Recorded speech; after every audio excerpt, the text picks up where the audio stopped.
So today we will be presenting about the development and fabrication of hammer with rubber handle.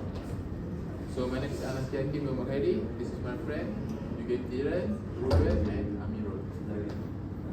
Alright, so this is the contents. First of all, we will talk about the introduction, specification of the product, selection of materials and manufacturing processes, process flow of product fabrication, details of manufacturing processes, and lastly is the conclusion.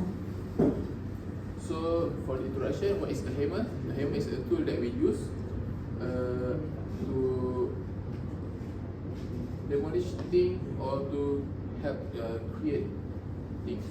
So this is a hammer with a rubber handle. Offers a unique blend of power and comfort, making it a versatile tool for many tasks. And then hammer is divided into three parts, which is the head, the handle, and the grip. Alright, so the specification of the hammer. First of all, we have the handle. So the handle, usually we will use the material that we are used from wood, particularly hickory or ash, for their strength, shock absorption, and comfortable grip. We also use modern materials such as fiberglass and steel because it offers durability and weather resistant, but with less shock absorption. For the shape and size, it varies depending on the type of hammer. So we have three types of hammer here.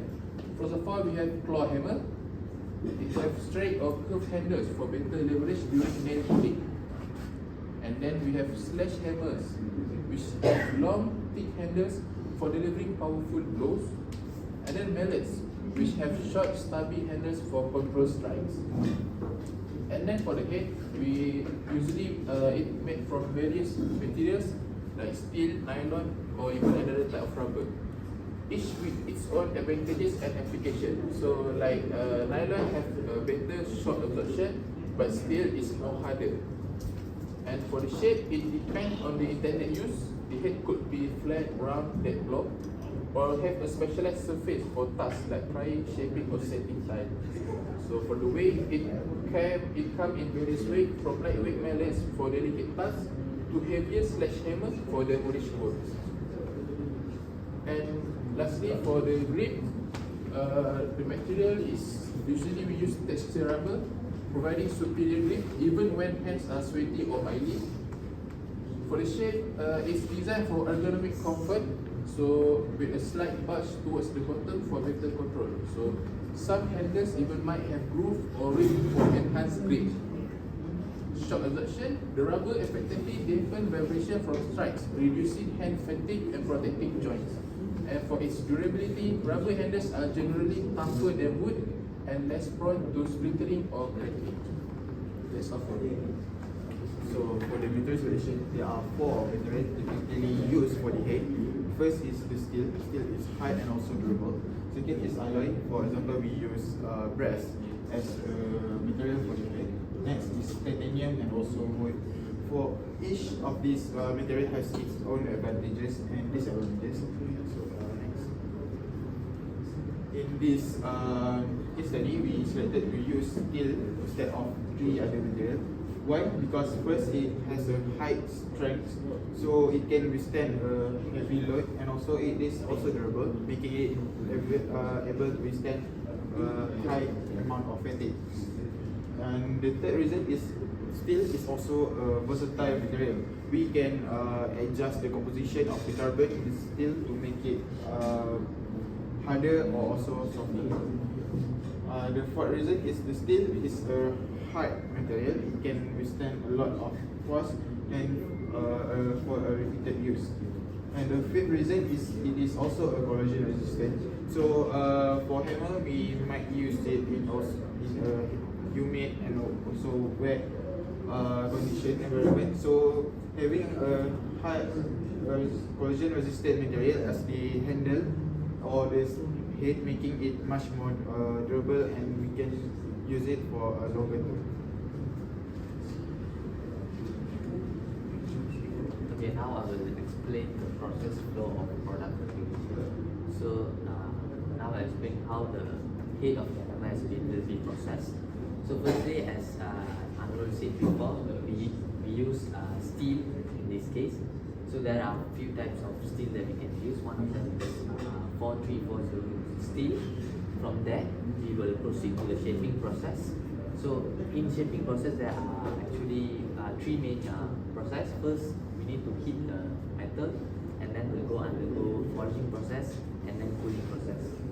After done with the shaping process, we will trim and grind the head of the hammer, and finally we polish to make it look better. So the second component is the handle of the hammer. So in this case, it's a rubber. So first we start off with a silicone rubber, and then we go under a molding process. It could be injection molding, and then same goes to I will end with trimming process. Okay, now after that I will explain the detail of the manufacturing process. So first of all, the head of the hammer. So the first process is the shaping process. So in this case, we will use die forging process. So what is die forging process is a closed process where there will be two dies move towards each other and cover all part of the piece of metal. So before we undergo the forging process, we need to place the steel into the furnace at a high temperature to make the steel malleable so that it can be shaped later.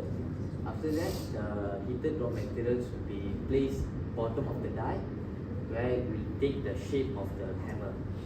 After that, forging is done with a massive press which is called as the drop hammer that will be fit on the mold, and the shape of the hammer will be produced. Okay, after that, it will be trimming and grinding process. So it could be used to remove material from the workpiece. So there are few spectrum of grinding equipment. For example, handheld angle grinders, bench grinders, and it could be high-tech CNC machines. So these machines can vary with range and precision. This process of grinding uses an abrasive wheel made from, it could be from stone, diamonds, or some other inorganic material to produce extremely fine finishes and exact cuts. Okay, after we're done with the trimming process, heat treatment process also is important because heat treatment is a process where it will heat the metal, allowing it to reach its molten point without reaching its molten point, melting point. So then it will undergo cooling process. This is to make sure the mechanical properties alter to a better and a strong metal. Okay, after that, the final process is the polishing. The hammer will be polished using lapping, rotating, and a rubbing process against the tool with an abrasive and a fluid combination. Lapping is a type of machining that involves rubbing two surfaces together with an abrasive, either by hand or with a machine. So in this case, there is a photo that explains polishing process using abrasive rubber.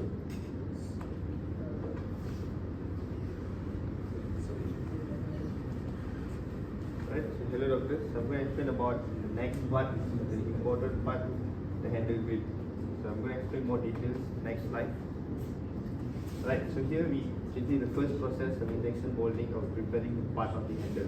So basically when you talk about handle, is more to the safety part of the hammer because we use it more often in the manufacturing processes. The first one is injection molding, is the process of molding forming plastic parts around the other non-plastic objects. The next one, we used to build the handle by using the molten resins which injected to the plastic mold and created to meet the parts with geometric specifications. The mold is filled with plastic resin, which then gives the time to set. So basically when it's called for resin, we need time for them to heat and process to produce the shape to hold the handle of the hammer. In that case, the type of resin we use is silicone rubber, which is the strongest one to hold and to ensure safety for the part of the hammer. The next, silicone rubbers allow low or high bed temperature to control the outstanding thermal stability. The next one we can talk about silicon.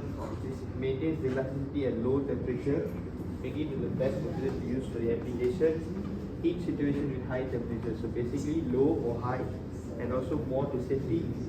It's good to use the type of silicon rubber handle. The next one, once the handle is being injected, fixed to the hammer, the most important process is the post curing, which makes the component of silicon that could react due to its high temperature has already done so by minimizing the changes in the elastomer physical properties brought on the financial aging. The product is made stable. So basically this. So we'll continue the next one, right? The next process, which is injection molding and vertical injection molding. So basically, the next is it decreases in strength, elongation, and compression set qualities along with the chemical breakdown may occur if the volatiles are not eliminated from the rubber and it's then subjected to high temperature with inadequate ventilation, bubbling, delamination, and unattractive sticky surface. So basically, the type of resin we use are also able to support all these characteristics. The next, apart from injection molding, we can use to build the handle by using vertical injection molding, which is an easier process compared to injection molding, which can be used to product. It enables them to place and retain the inside using gravity while the mold is closed. Additionally, a single cavity half on the vertical inside molding inject has numerous bottom mold half. So basically, you can see the process here, the image, where it's just been pressed in the vertical position to produce the handle. The next one. So the next process, once the handle is being built, so normally you will have excessive rubber from the silicon resin, so we need to remove it, provide a cleaner surface by undergoing a shaping process, which is removing the silicon rubber from the handle grid. So basically, how it's been done, the belt is molded with resonite for the purpose of holding two abrasive grains of cutting edges. So it is also to withstand a grinding force and rotary stress, and similarly, thin characters to generate the abrasive grains adequately in accordance with the increase of grinding force. So basically, this process tells about to remove the extra excessive part of the hammer and the holding part. So next.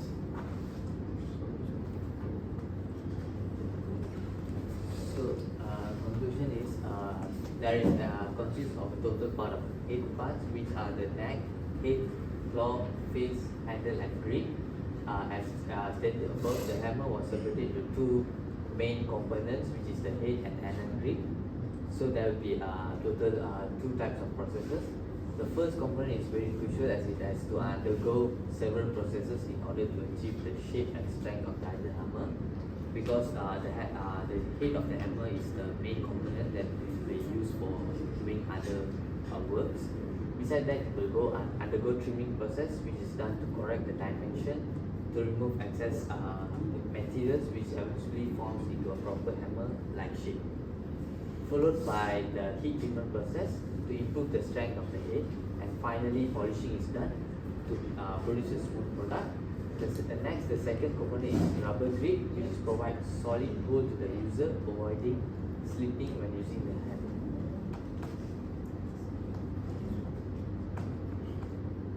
Thank you.